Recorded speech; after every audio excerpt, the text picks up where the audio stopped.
धर्म के अनुसार, समाज की जरूरतों के अनुसार अपने कर्तव्य को पूरा करता रहूंगा और आपके बीच में हर संभव प्रयास करूंगा कि आपकी कोई भी ऐसा कार्य जो मैं कर सकता हूं, निश्चित रूप से 100% उसे पूरा करने का काम करूंगा। ये विश्वास आप बना के रखिए।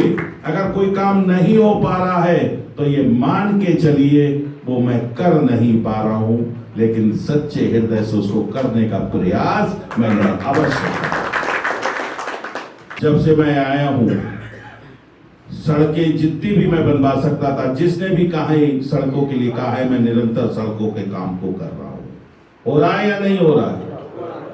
बीडीए से 50 लाख की सड़क पास कराई उस गांव की। मैं विधायक नहीं था, इनको उसी समय मैंने मंच पे बुला के कहा ये मेरा नेता है, इसकी वजह से ये सड़क बन रही है, इसको ध्यान रख ले। तो ये सब आपका विश्वास है और मैं कोशिश ये करता हूं कि हमारे सभी सभासद जनता के बीच में रहें, जनता की बातों को सुने। कहीं पर कोई भी दिक्कत है तो मैं कहता हूं मजबूती से मुझे बताओ और वो काम कराने की जिम्मेदारी मेरी होगी। और काम होते हैं, सड़कें बन रही हैं। सबसे ज्वलन समस्या जो अभी मैंने महसूस की वो थी बिजली की समस्या। इस गर्मी के मौसम में आप सबने गर्मी की जो यहाँ पर बिजली की आवाजाही थी, सरकार की तरफ से कोई दिक्कत नहीं थी, बिजली पूरी थी, लेकिन इस क्षेत्र में ट्रिपिंग इतनी थी, फॉल्ट इतने होते थे कि जो हमें 24 घंटे बिजली मिलनी चाहिए थी वो 16 घंटे 18 घंटे 6-8 घंटे बिजली गायब रहती थी। मैं आप तक दिखाने का काम नहीं किया, मैं उस चिंता में आपकी पूरा सरोकार रख रहा था। बराबर बिजली के अधिकारियों से, एक्सिल से, एसी से, चीफ से बराबर बात कर रहा था। उस गहराई को समझने की कोशिश कर रहा था कि ये समस्या यहाँ पर क्यों है और उसको कैसे दूर किया जा सकता है। वो 18 किलोमीटर की लाइन से जो यहाँ सप्लाई आती थी, असल समस्या वो थी। बीच बीच में वहां फॉल्ट हो जाते थे, जिस फॉल्ट को सही करने में उनको एक एक दिन लग जाता था। अब यहाँ पर एक बिजली घर बन चुका है, उसके केबल पड़ रहे हैं और सीधे अब उससे लाइट मिलेगी। तो जो ट्रिपिंग की या जाने की समस्या थी वो अब खत्म हो जाएगी और यहाँ पर 24 घंटे बिजली मिलने वाली है। एक और बिजली घर दूसरा भी बन रहा है। यहाँ पर उसके लिए जगह नहीं मिल रही थी, मैंने जगह चिन्हित करा के उसके लिए बिजली घर के लिए दिलवा दी है। वो बिजली घर भी शीघ्र ही बनना शुरू हो जाएगा और मैंने उनको टाइम लाइन दे दी है कि 31 मार्च तक उस बिजली घर से भी सप्लाई शुरू हो जानी चाहिए। एक यहाँ पर रोडवेज बस अड्डे की दिक्कत है। कोई भी ऐसी जगह अगर आपको मिले जो 4, 5, 6, 1 एकड़ की हो और सरकारी जमीन हो तो आप लोग बताइएगा, मैं उसको रोडवेज बस अड्डे के लिए अलॉट करवाने का काम करूंगा। और एक बढ़िया रोडवेज बस अड्डा जो यहाँ से अपने लोगों के लिए जयपुर तक, बरेली से बदायूं, आगरा, क्योंकि यहाँ पर हम लोग जाते हैं, उसके लिए हमको एक रोडवेज का बस अड्डा अच्छी सुविधा के साथ मिलने का काम पूरा हो जाएगा। महंत जी भी इसमें लगे हुए हैं। हालांकि बरेली के 7 मंदिरों में से मैंने 4 मंदिरों की तो कमेटी बनवा के उसको फाइनल करवा दिया है। पैसा यहाँ का भी पड़ा हुआ है 10 करोड़ रुपया। हर मंदिर के लिए लगभग 7 से 11 करोड़ तक आया, जैसा वहाँ का बजट बना है। ये नाथ कॉरिडोर पास कराया मैंने। नाथ कॉरिडोर में ये सड़कें भी आपकी बन रही हैं, चौड़ी भी हो रही हैं।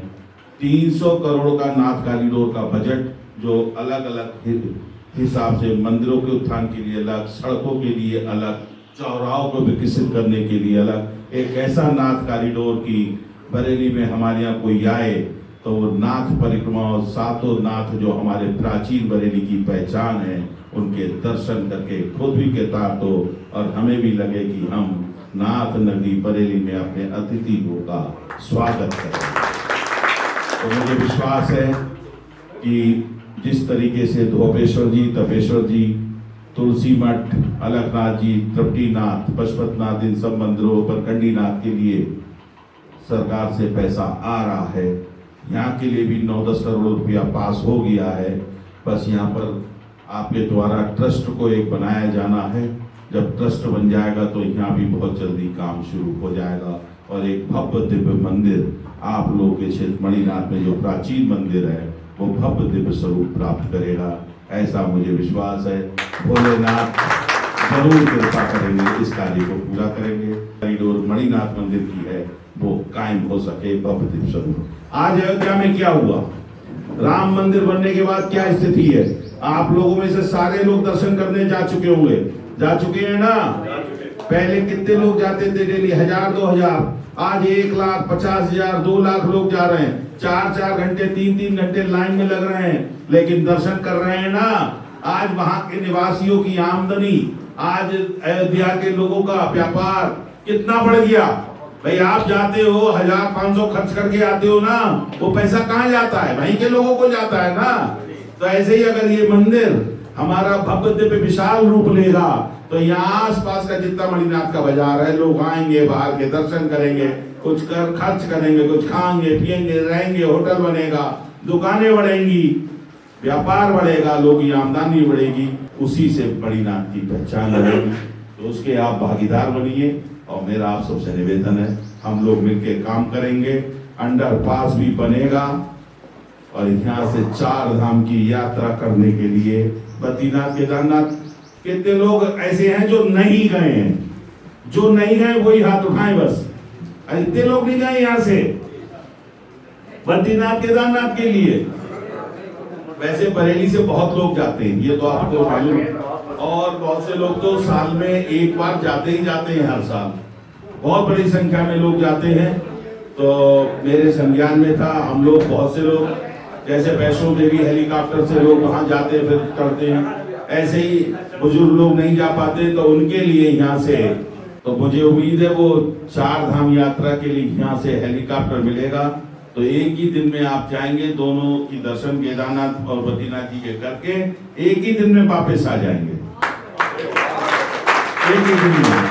मैं लगा हूँ ये कठिन कार्य मैंने उठा तो दिया है, बीड़ा उठा दिया है, ईश्वर में विश्वास करके कि जो मैं सोचता हूँ वो ठाकुर जी पूरा जरूर करते हैं। इस धर्म का कार्य है, ईश्वरीय कार्य है, हमारे भक्तों की सुनेंगे और मुझे विश्वास है मुझे लड़ाई तो लड़नी पड़ेगी, क्योंकि इसमें प्रदेश और केंद्र दोनों जगह से मुझे काम कराना है।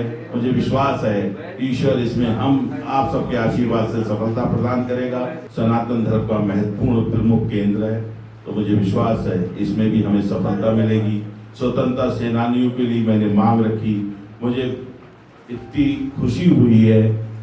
मैंने तो वैसे ही मन में, यहाँ वीरेंद्र अटल जी ने मुझसे कहा भाई वो समस्या है जरा मुख्यमंत्री से मिलके कह देना। मैंने कहा मैं बात करूंगा।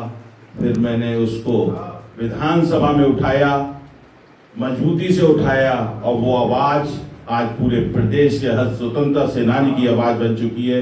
कम से कम 400-500, क्योंकि सारे स्वतंत्रता सेनानी लोकतंत्र स्वतंत्रता सेनानी हैं, वो सब 70, 75, 80, 85 साल के हो चुके हैं। मेरे पास कम से कम 250-300 उन लोकतंत्र स्वतंत्रता सेनानियों के फोन आशीर्वाद के लिए आए कि आप हमारी आवाज बने उत्तर प्रदेश में, और आपने हमारी बात को बहुत मजबूती से विधानसभा में उठाया। आप कैंट विधानसभा के विधायक संजीव अग्रवाल हैं, हम आपको आशीर्वाद देते हैं कि आप हमारी आवाज को ऐसे ही पहुंचाएंगे। आपने उठाया तो ये किसका नाम हुआ? किसका नाम हुआ? कैंट विधानसभा के विधायक का, जिसे आपने चुना। मुझे बड़ी खुशी हुई।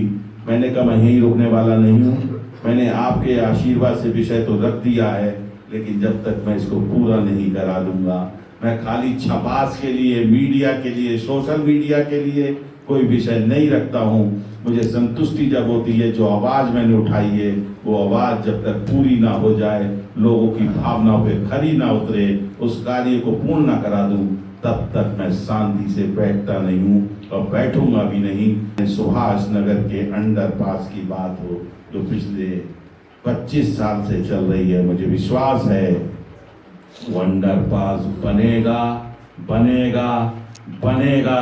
सुभाष नगर के लोगों की समस्या समाप्त होगी। जैसे बाकरगंज का अंडरपास बनकर मणिनाथ के लोग, ये रोड पक्की बनी गई है, बन गई नहीं बन गई, रोड भी बढ़िया बन गई और अंडरपास बन जाएगा, तो फिर आपको क्या दिक्कत है? इस रोड से निकले, उधर बाहर अंडरपास से निकल गए। सुभाष नगर खन्ना बिल्डिंग उस नाले के पास से, पुलिया के पास से और बासे तक पैदल दौड़ाया है उनको। आप कल्पना करिए, मेरे मन में था इस कॉरिडोर को पूरा ऐसा बना दूं कि सुभाष नगर, मणिनाथ और ये बाकरगंज एक ऐसा समानांतर रोड बन जाए, रिंग रोड बन जाए, जिससे यहाँ सब इस तरफ के रहने वाले सभी निवासी उस क्षेत्र से सीधे सीधे हर रोड से जुड़ जाएं।